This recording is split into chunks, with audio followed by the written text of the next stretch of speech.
Welcome back to another episode of Rapid Fire Review, an airsoft gun review show brought to you by the people at pyramydair.com. And I'm your host, Barry Goodband. And I'm Nick Miller, and today we're going to be reviewing the Combat Machine R16 by G&G. Okay, so when you open up the box, you're going to find the gun itself, which is also available in a tan body, if that's what you like. You're going to find a 400-round high-capacity magazine that's all metal, and a bag of high-quality G&G BBs. You'll also find a manual, which is really well illustrated and well translated. And on the back here, it's got an exploded view that's really helpful if you're trying to break it down for maintenance, as well as a parts list. Now, notice, guys, that the gun doesn't come with a battery, but don't sweat that because pyramydair.com's got plenty of batteries available. Just click on over when you order the gun and pick up a battery at the same time. All right. Now, one of the biggest things about this gun is that it's got a plastic body, which isn't a fault. It's actually really well constructed, and it's got no receiver rattle whatsoever. Yeah, actually, it's a lot better put together than some of the full metal-bodied guns that I've dealt with in the past. Exactly, exactly. You get G&G quality at a more affordable price.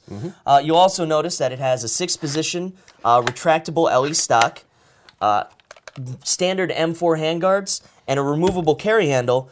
So you can, and it's got a rail under there, so you can mount optics if you choose to. All right, go Barry. I'm going to go over a little bit more of the gun's features here. You're going to notice to the rear of the gun, you've got a dual aperture sight. You just flip that up or down to change your options there. And up front here, you have your single post. Also, on the left side of the gun, you've got your safety and fire selector, 3-position, semi, and full auto. And I really like this selector because it's really solid. It's got a good click there so that when you're putting it in position, it's really, it's not going to migrate around on you and maybe cause a malfunction.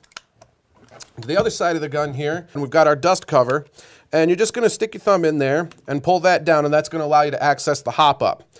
You roll the dial forward to increase the hop up and dial it back to drop the hop up down.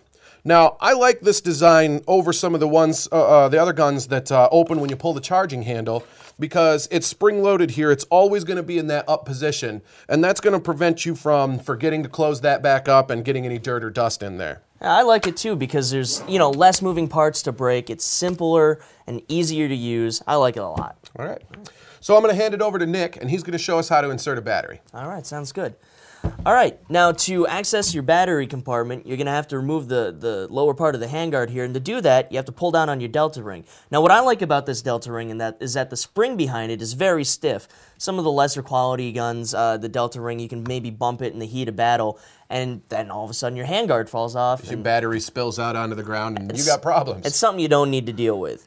So anyway, you're going to pull down on the delta ring, and you're going to pull off this bottom part of the handguard. You can set that aside. Now that we have the battery compartment open, you'll see that it has a fuse and a mock gas tube in there. Now, the fuse is nice because, say, God forbid, you have a battery malfunction.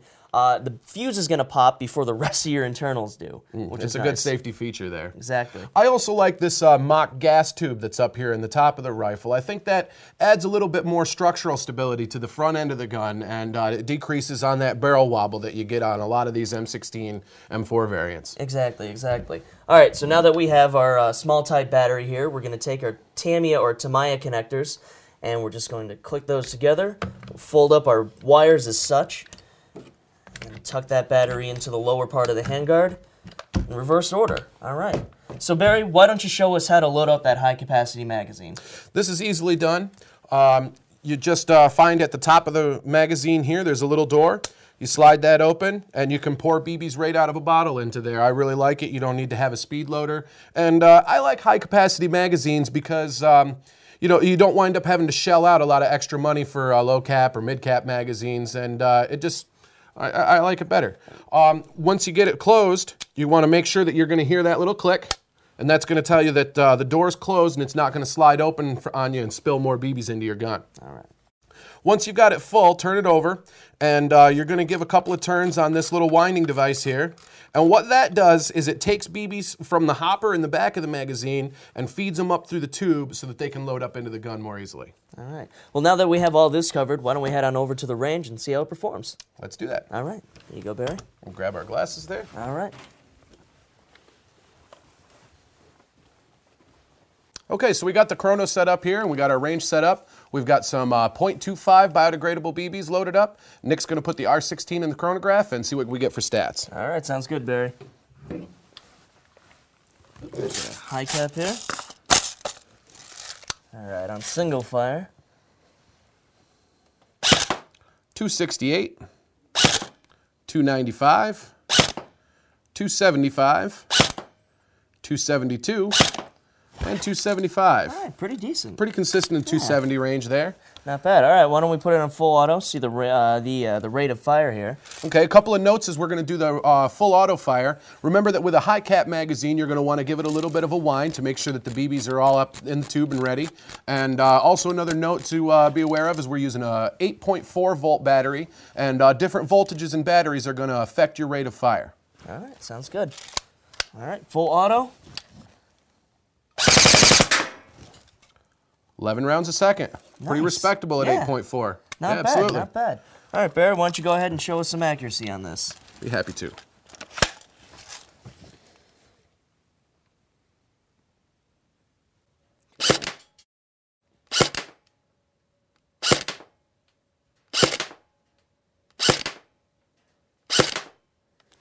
Some good shooting there, Barry. That's You got pretty one decent. right in the middle there. That's a tight group. More than one. That was awesome. This thing is laser accurate. Yeah, Very, it's- very nice. Nice and tight there. Why don't you show us the full auto accuracy on this guy? Let's do that. All right.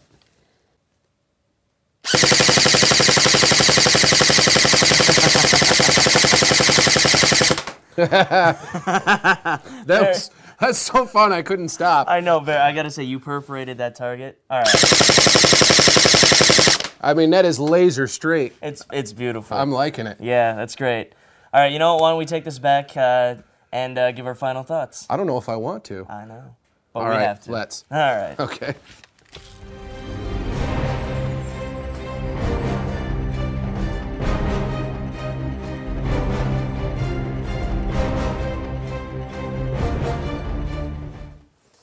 All right, so now that we're back from the range here, Barry, why don't you give us your final thoughts on the Combat Machine R16? Well, I think my final thoughts are pretty obvious. This gun is just a lot of fun to shoot. Super, super accurate. I've dealt with a lot of airsoft guns in the past, and this is the first one I've come across that I think I would go ahead and mount a laser sight on, a laser pointer sight. It really is that accurate. The BBs are coming out of the barrel in a perfect single fire line. With some lesser quality AEGs, you'll get double feeding. The BBs are banging into each other coming out of the barrel, and they're spreading all over the place. This one shoots absolutely straight. It allowed me to just drill the bullseye right out of that target at 30 feet.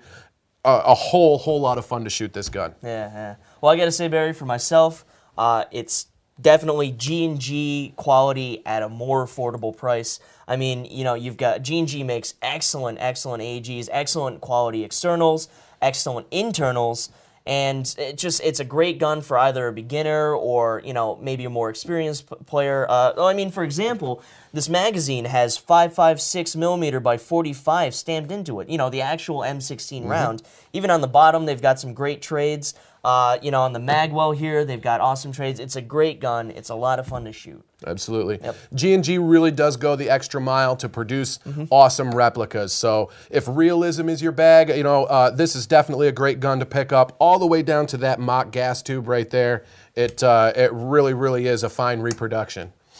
And I think that's all the time we've got, but we'll be back in the near future with another episode of Rapid Fire Review and a cool gun from pyramydair.com. Until then, I'm your host, Barry Goodband. And I'm Nick Miller. And remember, if you have any questions, feel free to email us at rapidfirereview@pyramydair.com. And one more thing before we go, guys. Always remember that airsoft guns are realistic copies of actual firearms. So always shoot safely and act responsibly. We'll see you guys in the field.